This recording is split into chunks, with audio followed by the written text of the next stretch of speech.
I love hanging out with you guys and watching this. Can I just say, we've been doing this over a year now. I think we've got like 40 some episodes where we just all sit here and chill. All the hours we sit on this review show and the Inside Star Citizen review show is a blast. I love chilling out with you guys and watching this show together, talking about Star Citizen, the good and the bad, the ups, the downs, the emotional roller coaster that this is. But it's so fun to do this with you guys with open minds, so many different perspectives. Everybody has always been chill. We have never had an episode over the year and a half or so we've been doing this where there's been any real arguments like you see on Reddit or anywhere else, Spectrum. Like, this is really just a great crowd. I love you, fam. I love you. Let's watch some Inside Star Citizen together. It's called Throwing Shade. What is a shader? Oh, that's a tough question. Oh, another graphics code. A shader is a little a shader will.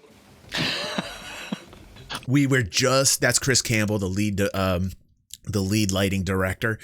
He knows his stuff about lighting, and we were just talking about this earlier today about the Unreal Engine 5 coming out, and we talked about comparisons. We had a good talk this morning about it. I will not get into it. Let's see what it's interesting, the timing of this. I don't know exactly what it does. Make things look cool. I'm sure Ali gave you a good answer as well. God, I hope I'm right. A shader is a really tiny program, a very small program, usually just a few hundred lines of code that converts the geometry into pixels on the screen. So it will decide the colors, combine them in whichever way we think is relevant for that particular object, and then figure out what color it wants for that pixel on screen. All right. Well, this is very relevant today. today. One of the things that we're really proud of is the way the vehicles look. John Crew. Just to having untextured or I dig John. He's a cool dude. That you could have the best model in the world. It's not going to look great. Where it comes to life is the materials. And since the start of the project, we've just been adding to our base shader, which we call the Alum shader. But we didn't build it from the ground up, so it was type of the decisions that were made in building that we couldn't really change without breaking existing assets. We decided to build a suite of new shaders and to have more specific purposes. And that shader is called the hard surface shader. Any new features we decide to add, we just add to our new shaders now. We don't try and bolt on onto the old shaders that already had quite a lot of features. Things like clear coat. Yeah, that's yeah. Wear and tear. We know you guys like your ships clean, but we also want. Thank you, Snow Fox, for those bits and that financial support. I will now be able to feed my family. Thank you. That's not a joke, actually. Thank you so much, Fox. I appreciate it, dude. This is looking so good right now. So good. And dead wear over time. Oh yeah, the wear and tear. Did you see that wear and tear? Did you see that wear and tear? It's in the paint, so we can get color shift depending on the angle you're looking at it.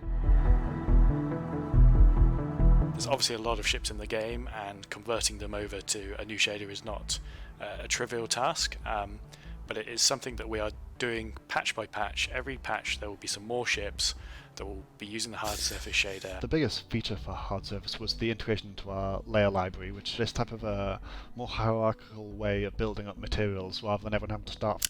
The matte finishes more than the shinies. J-Dubs is saying right now in chat, for those of you who watch us on YouTube later, just so you know, J-Dubs is saying, serious though, military flat shaders are what I'm more interested in than the shinies. I absolutely agree. Like the flat, matte textures and colors. Absolutely, J-Dubs. Scratch every time they make a spaceship or whatever it might be. Love the wear and tear, man. Build libraries and pull from libraries of Love existing that type of things that other artists have built and combine them in a more intelligent way. So that layer library. Who's getting excited in here? Speeding up our workflow in the engine and standardizing it as well. And the big thing from being converted to that hard surface shader is it allows us to do good news tint variants. I needed this. What we wanted to give controllers is to be able to. You guys are amazing today.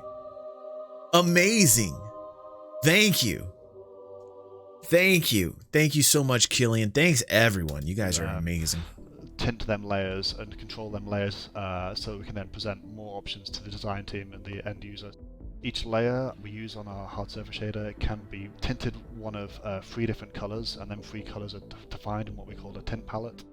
If you look at any of our ships in game, you can probably see this already. So they'll have, if you take the Gladius for example, it has mostly green, there's a dark grey section, and there's like a gold accent. So there's your primary, secondary, tertiary.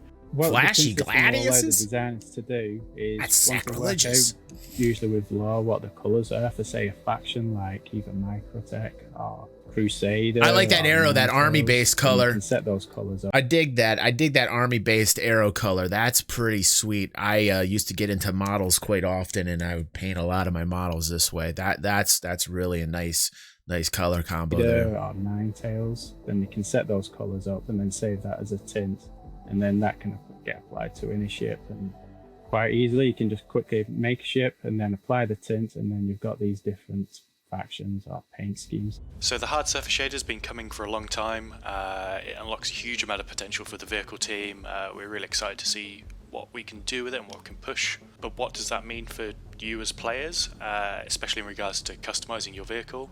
We're going to have a nice post on the website in the next few days, probably next week, that's going to detail what you can and what you cannot do, both in the short and near term. So I highly recommend that people check that out. One of Alpha 3.9's biggest new features was the introduction of prisons, the first step in building a risk versus reward. Which, by the way, constructive criticism that we have been seeing and reported on today, that the mining bit for the multi-tool attachment isn't available for people in the commissary, so they're not actually able to mine. Now, initially in the PTU, it worked fine. This is something I have talked about today, also with Seer and Executive Info Runners, about how it almost seems like the PTU experience is less buggy than the PU experience. That's the public test universe versus the public universe. It's very strange that it's very ass backwards to me that the PTU almost acts better than the PU. I'm still kind of baffled by it. I had a better experience and more stable, like more stability in the PTU, a better performance in the PTU than when they swapped it to the PU. That's something I'm not understanding. Reward system for those who will choose to pursue a lifestyle outside the law. Now this week, we took the opportunity to chat with Luke Presley about that first drop and talk about the next iterative patch, the next quarterly patch, and maybe just a little bit beyond that. For me, like, you know, space is like the Wild West, and I think for most people it is like this kind of lawless. Good, I want idea. that. So yes, it makes sense that prisons are awful, like even worse than now, or even. Yes. In fact, Pyro, which I'm also dubbing Pirating 2.0, when Pyro comes out, hopefully this year. I really want Pyro to come out this year.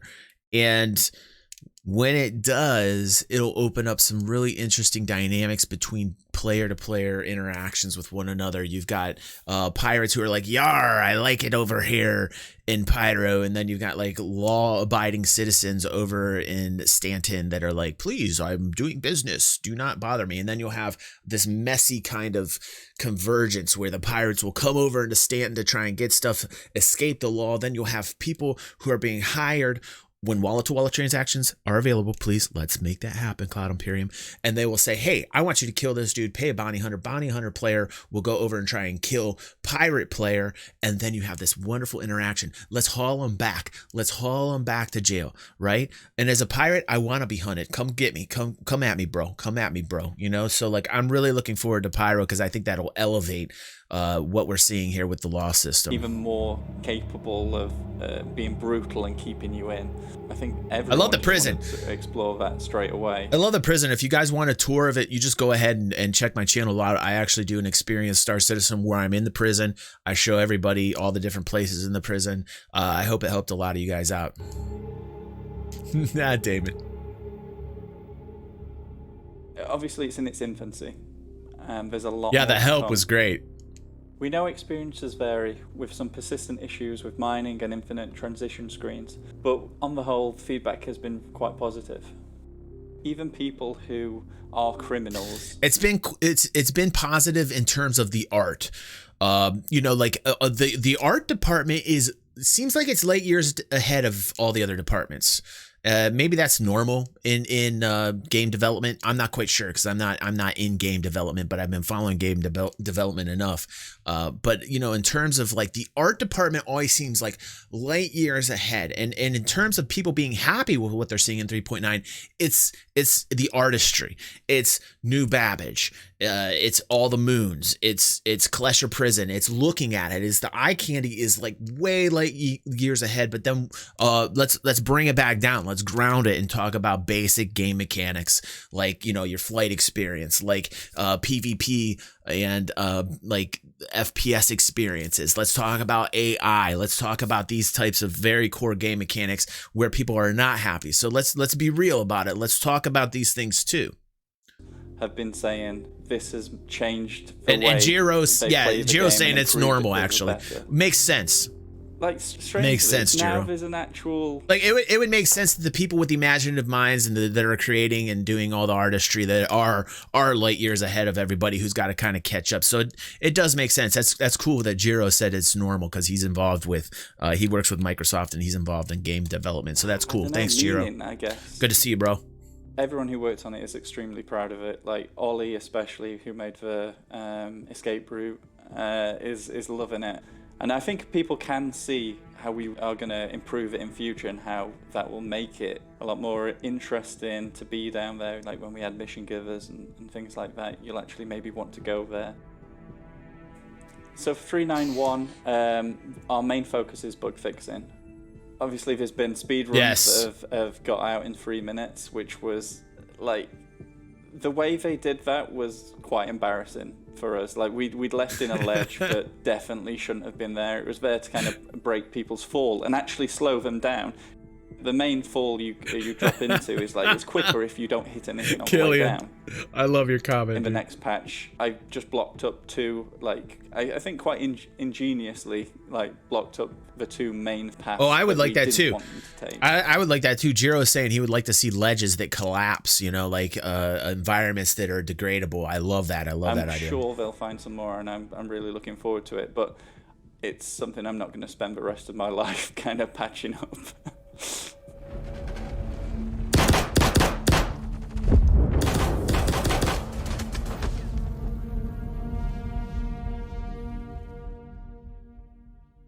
We are looking at the things that get you into prison that shouldn't. There's a few things like misdemeanors giving you like crime stats, and that obviously isn't the way it should work. So I've been there a few times. Crime stat for blowing by the police and not stopping. So for 310, our focus is on finding new ways to earn merits and new things to spend them on. In 3.9, you'll notice there's a commissary machine, and that gives things out for free. But our focus is on kind of turning that into our prototype, a real vending machine that you pick and choose and pay for the items. The way we are trying to like introduce content that gives merits is through like the prison itself giving out jobs. So every now and again you'll find that one of the oxygen dispensers deep in the caves breaks down. Music. We put a marker on it, and then like the first player to get there and fix it gets a load of merits. So beyond 310, we'll be looking into more missions that get players into the prison, like make them want to go there, and that can include lawful players. You can imagine an undercover role, and we'll be expanding the prisons so that there's new areas that you haven't seen before, the kind of behind the scenes. That'll be an extra step onto escaping. And then there'll just be more ways to earn merits once you're in there. Good. Like more jobs. Evolution. More illegal or legal jobs when you're in there. And another reason I really like Star Citizen is the fact that like all of the things that we're seeing right now are all very early stage baby phase 1.0 implementations. The law system 1.0 being Klesher putting the flag in the ground and saying, okay, this is now a law-based system. We had the rules beforehand. Now they coincide with the prison. This is great. I would call it actually more like a 1.1 law system. We're moving up. By the time we hit Pyro, I'm calling it a 2.0 law system. This is the things. There will be an evolution. These things are not static. People tend to think in terms of like, well, this is it. Well, this is it. And that's not the way that this goes. It's an alpha. Oh man, I hate when I say that. Like, I hate saying that 8 years in that it's an alpha, but it is an alpha. So this is a process that will continue to evolve. That is one thing that I do like about this project. It is not static. We definitely need some value added gameplay in Effigy. We do. So what did we learn this week? Yes. Well, what did we learn, no matter Jared? how well we think ships look now, there are still going to be ways to improve that going forward. That the hard surface shader won't just make it easier for our designers to create color schemes and more vibrant paint jobs, it's also the next step in that dynamic wear and tear we've all been looking forward to. I love that. I love the dynamic wear and tear. May not be restricted only to those with criminal intent. For Inside Star Citizen, I'm Jared Huckabee. We'll see you next week. Okay, and I have a great question in chat right now. I want to address, and Jiro's asking me, do you think the game will get harder or easier? In general, I'm hoping that they're going to make a quality of life improvements more simple. But I think they're going to keep the complexity of the game. And I think you can see that, Jiro, in the implementation of the law system, in the survival-based mechanics that just hit, because you had so many people. You remember, Jiro, back in 2015 that were screaming when we were theory crafting it, oh no, it's going to be horrible, it's going to be horrible. And you see the implementation of the survivor-based system with hydration and nutrition. And I like it. It's not overbearing. It's not overtaxing. It's doable. It's handleable. There was a great guy named O Earth who did a video. It's a quite lengthy video. He spent hours and hours researching the new survivor-based 1.0 system, and there's complexity to it. And I love the fact that they're keeping those types of elements of game design in Star Citizen, but they're trying to keep like the very quality of life tasks, and they're trying to make those more simplistic. I think the combination of both is a recipe for success. I want them to keep going really on this route. What's up, Pirate? Welcome to the stream. We're ending it here though, guys. I really want to thank you guys for joining me today. There has been a ton of content on the channel. I'm going to be appearing on the Info Runners probably this weekend. Execute, let me know when that's going to go up. I had a wonderful talk with Seer this morning, so that podcast will be out Saturday. I'm kind of gearing back up. I kind of go in these little spurts. I've been very busy in real life, but thank you guys for being patient with me and chilling out during the down times and being here for me when I'm active. And I'm definitely going to increase that activity. I love you, fam. Like, I really appreciate all the support that you give me. It keeps me going and motivated and driven. I absolutely love you guys. I will talk to you soon.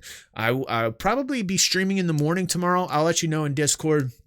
We're going to be talking about sign distance field tech. We're going to be talking about unifying like this bubble around objects of a mesh object. And we're going to talk about how important that is for getting rid of these shield holes in other instances on Sunday. That video will be out. We're going to be releasing the DG in the morning video tomorrow.